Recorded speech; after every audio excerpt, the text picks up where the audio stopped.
Old English Poetry Essay. Edgar Allan. Poets should not be doubted at least 1/3 of the affection with which we regard the elder poets of Great Britain should be attributed to what is, in itself, a thing apart from poetry. We mean to the simple love of the antique, and that, again, 1/3 of even the proper poetic sentiment inspired by their writings should be ascribed to a fact which, while it has strict connection with poetry in the abstract, and with the old British poems themselves, should not be looked upon as a merit appertaining to the authors of the poems.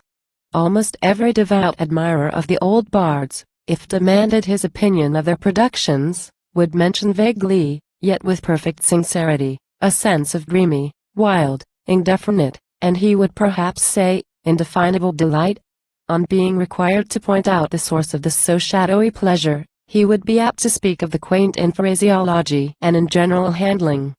This quaintness is, in fact, a very powerful adjunct to ideality, but in the case in question it arises independently of the author's will, and is altogether apart from his intention. Words and their rhythm have varied.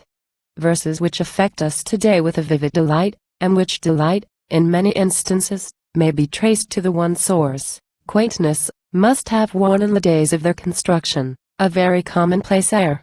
This is, of course, no argument against the poems now. We mean it only as against the poets too. There is a growing desire to overrate them. The Old English muse was frank, guileless, sincere, and although very learned, still learned without art. No general error evinces a more thorough confusion of ideas than the error of supposing Donne and Cowley metaphysical in the sense wherein Wordsworth and Coleridge are so. With the two former ethics were the end, with the two latter the means. The poet of the end quo. Creation and quo. Wished, by highly artificial verse, to inculcate what he supposed to be moral truth. The poet of the end quo. Ancient mariner and quo. To infuse the poetic sentiment through channels suggested by analysis. The one finished by complete failure, what he commends in the grossest misconception. The other, by a path which could not possibly lead him astray, arrived at a triumph which is not the less glorious because hidden from the profane eyes of the multitude. But in this view even the end quo, metaphysical verse and quo, of Cowley is but evidence of the simplicity and single-heartedness of the man. And he was in this but a type of his school, for we may as well designate in this way the entire class of writers whose poems are bound up in the volume before us, and throughout all of whom there runs a very perceptible general character. They used little art in composition. Their writings sprang immediately from the soul and partook intensely of that soul's nature.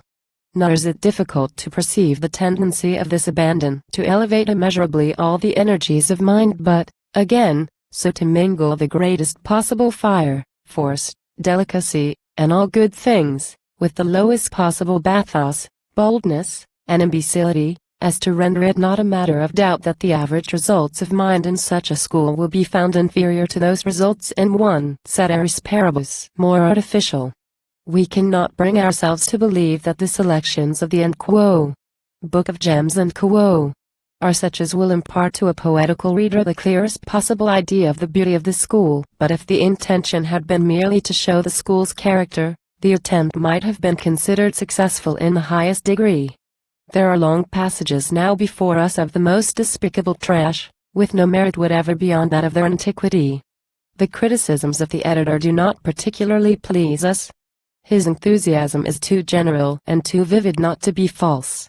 His opinion, for example, of Sir Henry Wotton's and quo, verses on the Queen of Bohemia and quo, that and quo, there are few finer things in our language, ampersand quo, is untenable and absurd. In such lines we can perceive not one of those higher attributes of poesy which belong to her in all circumstances and throughout all time.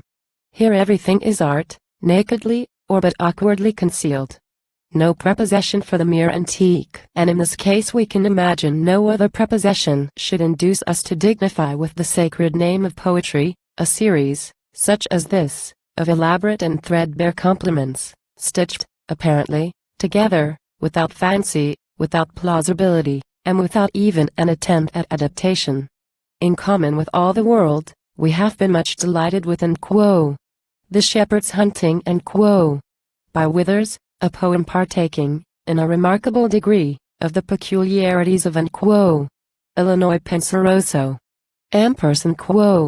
Speaking of poesy, the author says, by the murmur of a spring, or the least boughs rustling, by a daisy whose leaves spread, sure when Titan goes to bed, or a shady bush or tree, she could more infuse in me than all nature's beauties can in some other wiser man. By her help I also now make this churlish place allow something that may sweeten gladness and the very gall of sadness, the dull loneness, the black shade, that these hanging vaults have made the strange music of the waves beating on these hollow caves, this black den which rocks emboss, overgrown with eldest moss, the rude portals that give light more to terror than delight, this my chamber of neglect walled about with disrespect. From all these and this dull air fit object for despair, she hath taught me by her might to draw comfort and delight. But these lines, however good, do not bear with them much of the general character of the English antique. Something more of this will be found in Corbett's and Farewell to the Fairies.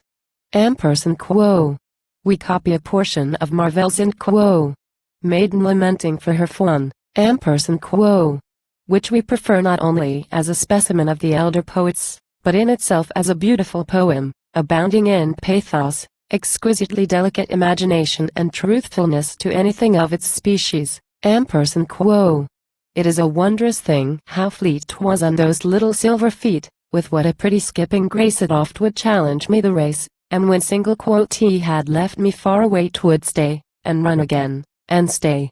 For it was nimbler much than hinds, and trod as if on the four winds.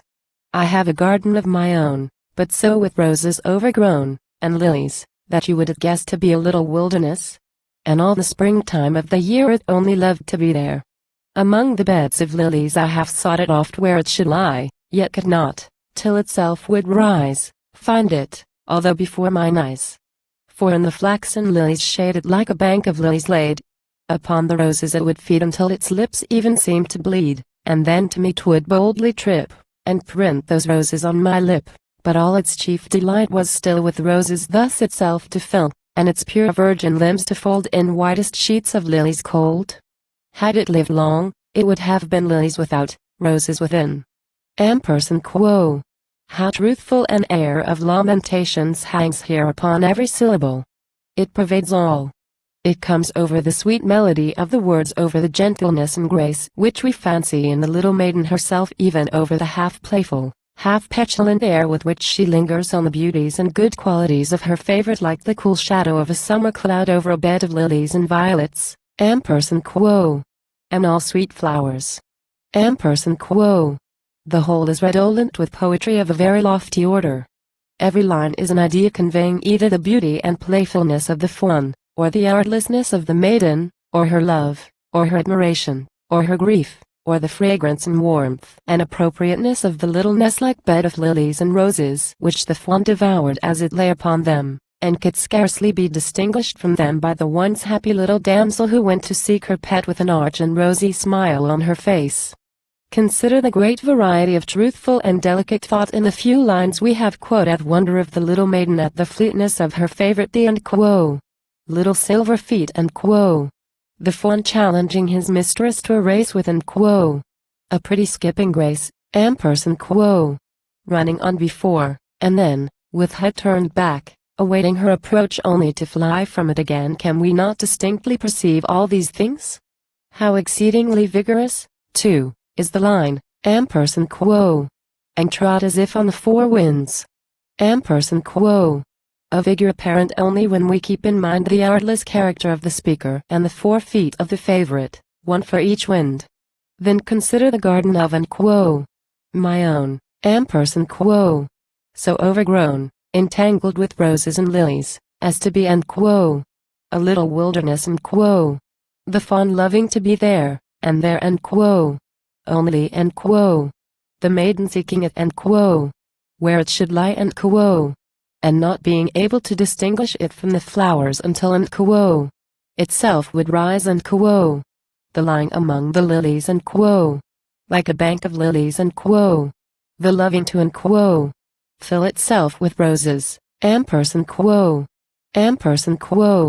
and its pure virgin limbs to fold in whitest sheets of lilies cold, ampersand quo. And these things being its and quo, chief and quo, delights, and then the preeminent beauty and naturalness of the concluding lines, whose very hyperbole only renders them more true to nature. When we consider the innocence, the artlessness, the enthusiasm, the passionate girl, and more passionate admiration of the bereaved child, ampersand quo, had it lived long, it would have been lilies without, roses within. Ampersand quo.